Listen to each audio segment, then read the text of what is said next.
can't be alone, can I? I woke up a week ago in an empty hospital. At first, I thought the power had gone out. The lights flickered weakly, the machines next to my bed barely clinging to life. The air was thick, stale, and the sheets beneath me were stiff with dust. I remember sitting up, my body aching, my throat raw with thirst. I pressed the call button. Nothing happened. I called out, expecting hurried footsteps, the reassuring presence of a nurse. No one came. I forced myself out of bed, my legs trembling beneath me, muscles weak from disuse. The IV in my arm pulled taut, then ripped free as I stumbled forward. The pain barely registered. The hallway outside my room was worse. Wheelchairs abandoned, carts overturned, a gurney sitting in the middle of the hall with its sheets half dragged to the floor. The silence was unbearable. No beeping monitors, no distant voices, no ringing phones.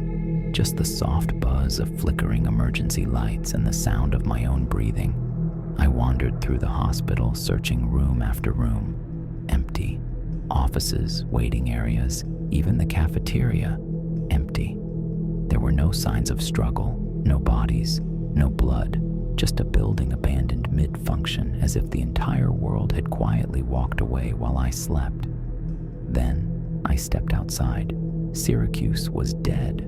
Cars clogged the streets, frozen in time. Some sat at stoplights, engines long dead. Others had crashed into lampposts, storefronts, each other.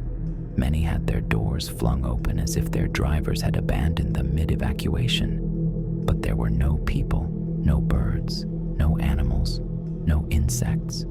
The air was still, heavy with the scent of damp earth and overgrowth.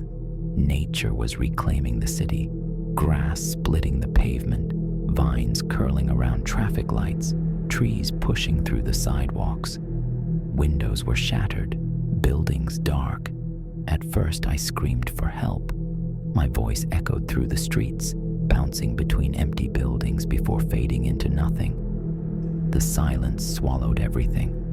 I find the strangest part to be that some buildings still have power, not all of them, but enough. Storefronts glow with dim fluorescent light. Refrigerators hum in abandoned restaurants. A few homes flicker with the faint, sickly glow of TVs stuck on static. It makes no sense. The city is overgrown, lifeless, but something is keeping the lights on, and the internet still works. That was the first thing I checked when I found a powered laptop in a convenience store. I expected news, some explanation, some last record of what happened, but there was nothing. Websites still load, but there are no new updates, no new posts, no signs of life. I've sent out messages, pleas for help, no replies. And yet, I know I am not alone. At night, I hear footsteps, soft, deliberate, never close enough to see the source, but always there, lingering just outside my vision. Sometimes I catch shadows moving in the distance, darting between buildings, watching. When I turn to look, they are gone. Sometimes I feel breathing against the back of my neck, warm, slow, too close. But when I spin around, I find nothing but the empty street. I tell myself it's my mind playing tricks on me. That loneliness is sinking its claws in, making me hear things, see things that aren't there. But the fear won't go away, because if I'm not imagining it, that means something is out there.